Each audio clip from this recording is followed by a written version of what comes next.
Friends, हम सीख रहे थे एट ऑफ फ्रेज और साथ में कुछ वोकेबलरी सीख रहे थे।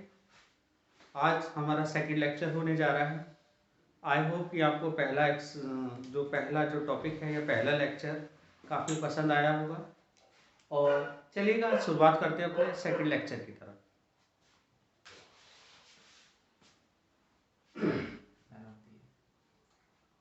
सेकंड लेक्चर में पॉइंट नंबर 6 है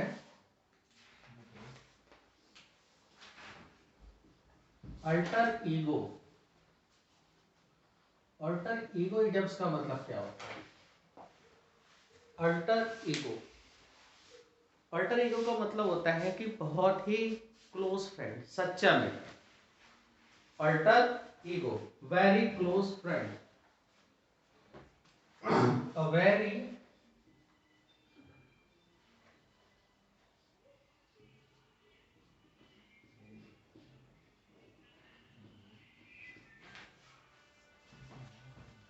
इसी का अपोजिट मैंने कल लिखवाया था, जुदास किस लिखवाया था, या फिर एक इडियम्स और निकलता है इसका, अ snake in the grass. Opposite है इसका, उसे भी नोट कर लीजिएगा। अ snake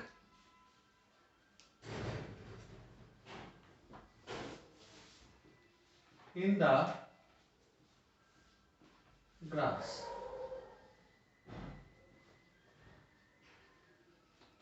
a snake in the grass.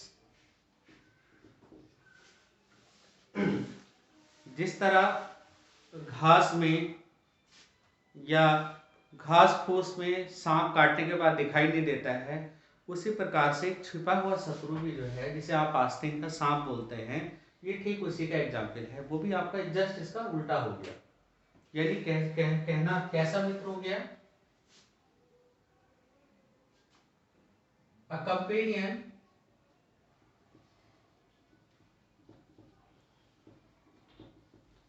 Of good days,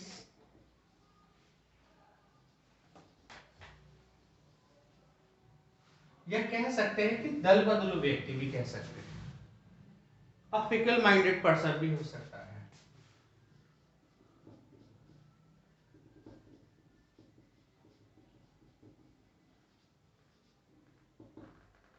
fickle minded person, और सिंपल भाषा में आप इसे अ हिडन एनिमी बता सकते हैं, छुपा हुआ शत्रु।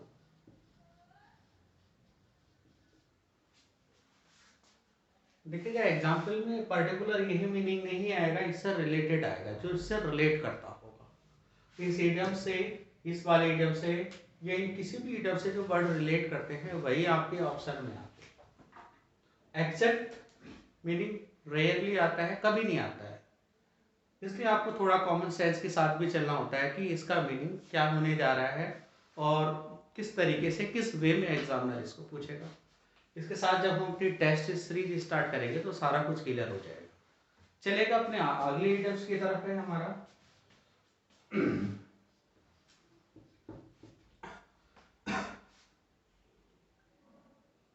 Black and white.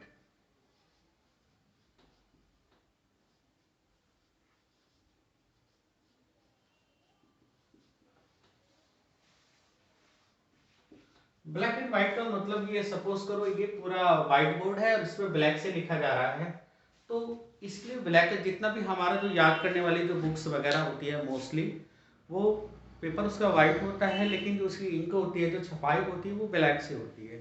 तो उससे थोड़ा सा सेंस, कॉमन सेंस लगा सकते हैं, उससे रिलेट कर सकते हैं। तो इसका मीनिंग होता इन राइटिंग मैनर, लिखित रूप से, इन राइटिंग मैनर।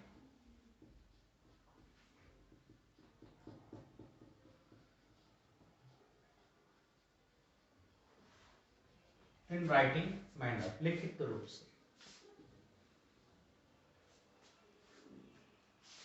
एक और है ब्लैक से लेके black and blue. Black and blue,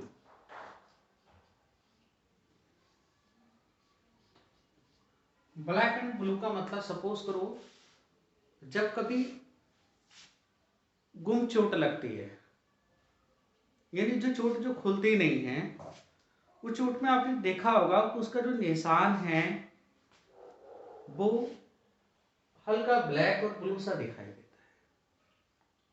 ये स्कूल के दिनों में जब टीचर छोटे बच्चों को मार देते हैं, स्टिक से मारते हैं, तो वो स्टिक से जो निशान होता है वो ब्लैक एंड ब्लू सा दिखाई देता है।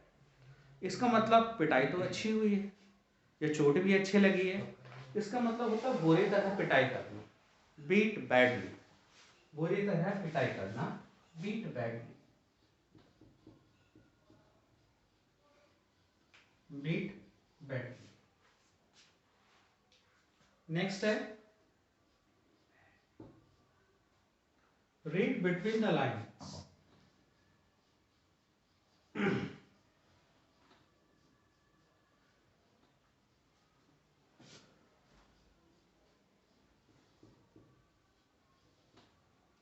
Read between the lines, read between the lines की बात की जाती है तो रीड बिटवीन द लाइन्स का मतलब आपने देखा होगा, जब टीचर्स हमें पढ़ाते हैं तो हम किसी किताबों के बीच में उसको मार्कर से अंडरलाइन कर लेते हैं, उसको या लाइटर हाइलाइटर से उसको हाईलाइट कर लेते हैं। इसका मतलब है कि वो लाइन कुछ एक स्पेशल अर्थ बता रही है, कुछ छुपा हुआ कुछ खास अर्थ बता रही है।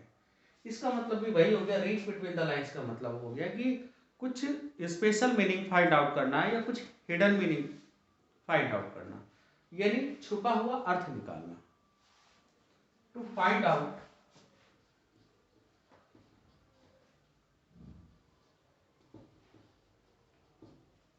The hidden meaning,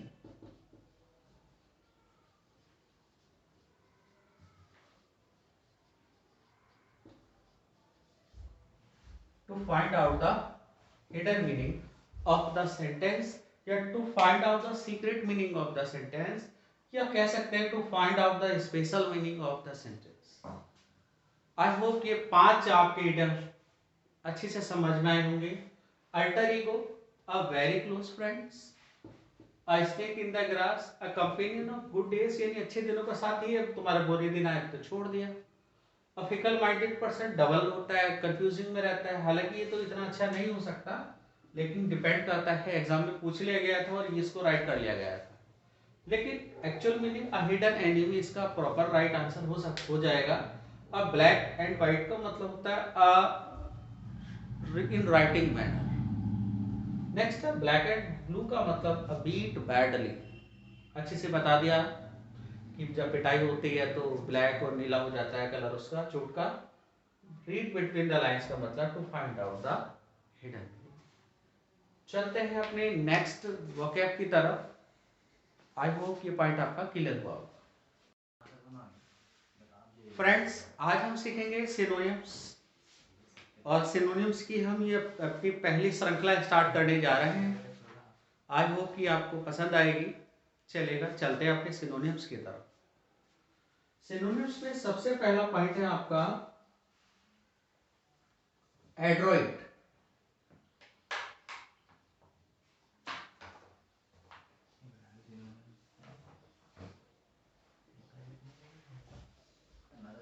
एड्रोइट, A D R O I T, A D R O I T, adroit. Adroit, adroit का मतलब होता है जो एक्सपर्ट होता है, जो कुशल होता है। एड्रोइट का मतलब क्या होता है? कुशल।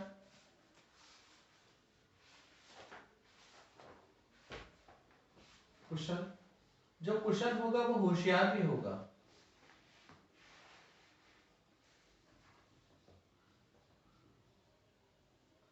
यानी चीजों को अच्छे से समझने वाला या चीजों को अच्छे से जल्दी से कर देने वाला, वह व्यक्ति क्या होता है? कुशल होता है। और इसका कॉमन वर्ड अगर देखा जाए तो सिनोनिम्स अगर देखा जाए, सिनोनिम्स अगर इसका देखा जाए तो इसका सिनोनिम्स होगा एक्सपर्ट, स्किलफुल। ये तो कॉमन वर्ड है लेकिन ये एग्जाम में नहीं पूछे जाएंगे। इसका एक स्पेशल वर्ड लिख सकते हैं आप, dexterous, D E X T, D E X T EROUS। एक शब्द और हो सकता है इसका, एजाइल, AGIL, एजाइल। दो इंपोर्टेंट वर्ड हैं इसके एड्रॉइड के। चलते हैं अपने नेक्स्ट वर्ड की तरफ।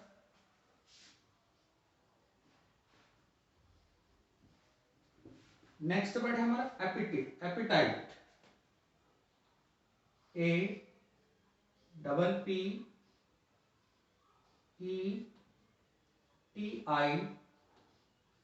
APPETITE। बहुत ही अच्छा शब्द है, APPETITE। एपिटाइट का मतलब होता है, यहां कहीं ना कहीं इसका मतलब होता है भूख से।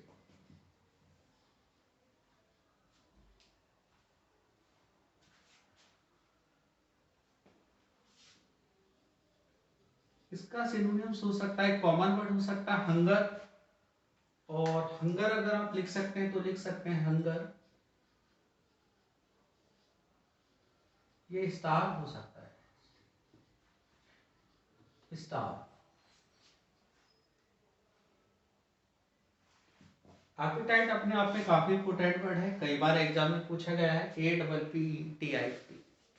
डायरेक्टली इसको याद कर लीजिएगा, टंग पर याद कर लीजिएगा, कई बार एग्जाम में पूछा गया है। नेक्स्ट वर्ड है हमारा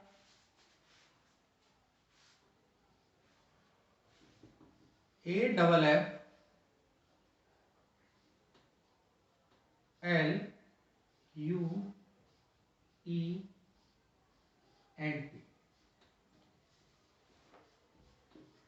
एफुलेंट, AFFLUENT, एफुलेंट। एफुलेंट का मतलब होता है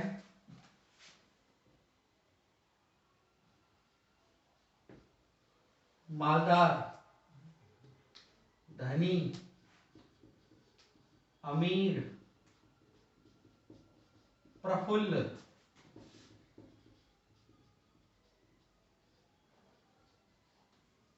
ये सब एफुलेंट के शब्द। एफुलेंट कई बार एग्जाम में आ चुका है। एफुलेंट का जो सिनोनिम्स होगा, रिच एक कॉमन वर्ड हो सकता है, रिच, लेकिन यहाँ रिच एग्जाम में नहीं पूछा जाएगा, प्रॉस्पर याद कर लीजिए, PROSPER, प्रॉस्पर, PROSPER। और एक शब्द और है इसका बहुत प्यारा सा, opulent, OPULENT,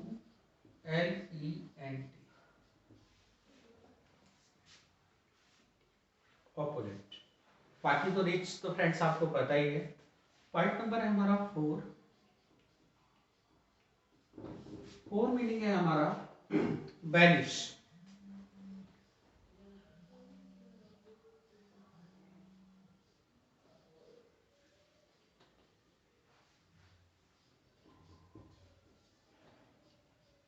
vanish, VANISH। Vanish, vanish का मतलब होता है निर्वासित कर देना। निर्वासित मतलब देश निकाला कर देना, अपने क्षेत्र से बाहर, अपने गांव से बाहर, अपने एरिया से बाहर करने को वैनिश कहते हैं। वैनिश, वैनिश के लिए एक अच्छा शब्द है देश निकाला,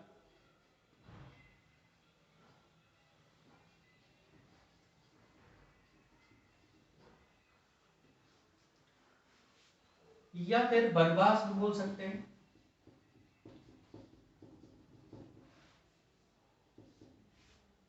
निर्वासित करना,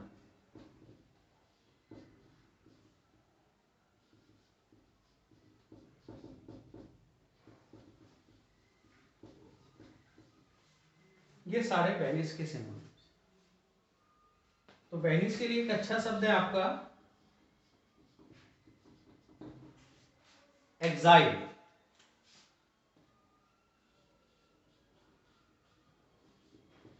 exile, EXCILE, EXILE। EXILE, sorry गलत गलत मिस्टेक हो गई फ्रेंड्स, एक्साइल। एक्साइल हो गया। एक्साइल के लिए अगला शब्द है एक्सपेल। एक्सपेल। और एक पर्टिकुलर एक शब्द है डिसमिस। तो डिसमिस एक कॉमन सा शब्द है, आप याद कर लीजिएगा, डिसमिस।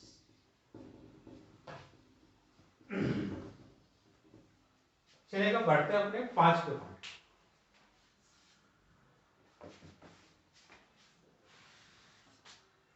ओके,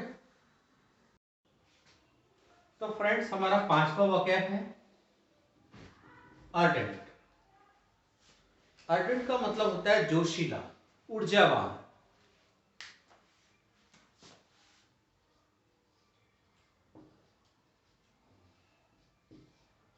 जोशीला, ऊर्जावान,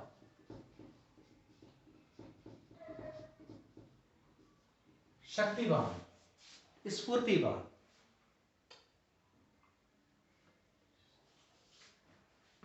तो इसका पहला सिनोनिम है एंथ्रेस्टिक्स,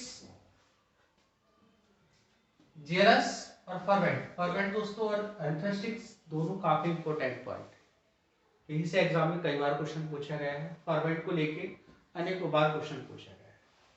चलेगा दोस्तों अपने सिनोनिम्स की तरफ।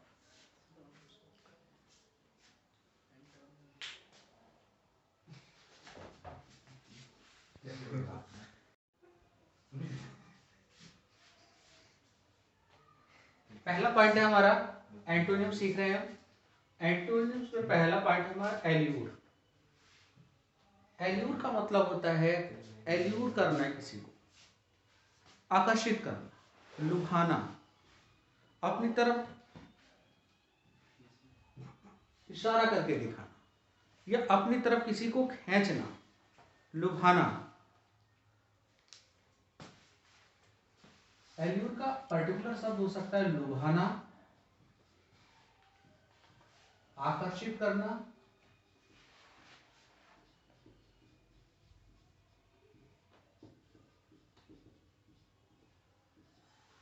यानी अपने आप को ऐसा दिखाना कि कोई सामने वाला बंदा ध्यान दे। इसका एंटोनिम्स हो सकता है रिपल। रिपल का मतलब होता है छिपाना, रिपल करना, रिपल, पर्दे के पीछे जाके छिप जाना। डिस्टेस्ट और रिपल्स। रिपल्स का मतलब होता है उत्साहहीन, जिसका कुछ करने का मन ना करे, सजने संवरने का बिल्कुल भी मन ना करे, उसके लिए रिपल्स का यूज किया जा सकता है। निरुत्साहित, रिपल्स, डिस्टेस्ट और रिपल, ये एल्यूर के एंटोनिम्स है। और लास्ट टाइम में पूछा गया था एग्जाम में, काफी इंपोर्टेंट है डिस्टेस्ट। एब्रोटिव। एब्रोटिव का मतलब होता है जिसका कोई फल ना निकले, निष्फल। ये कह सकते हैं प्रभावहीन,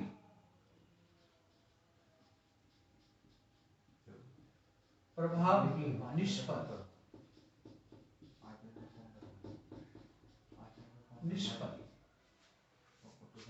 एब्रोटिव एल्यूर का भी हो सकता है। एब्रोटिव प्रभावहीन, लुभाने का उल्टा प्रभावहीन, एब्रोटिव भी हो सकता है। लेकिन इसका एंटोनिम्स अगर एब्रोटिव का देखा जाए तो इफेक्चुअल, इफेक्ट से बना है। प्रोडक्टिव, उन्नतशील। एक और सकता है प्रोग्रेसिव।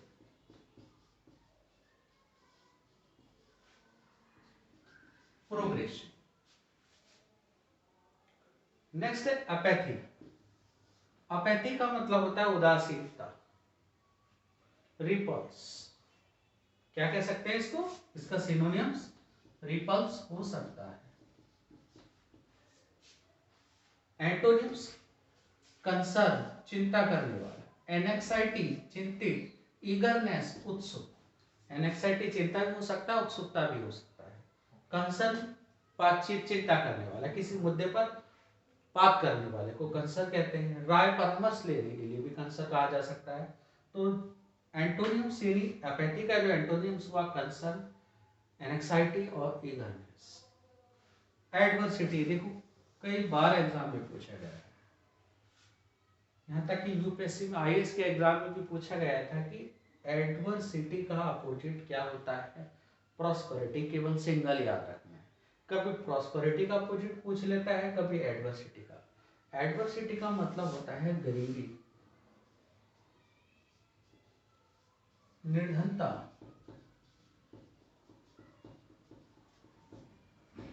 निर्धनता। नेक्स्ट है एडमोनिश। एडमोनिश का मतलब होता है किसी को नष्ट करना या नीचा दिखाना,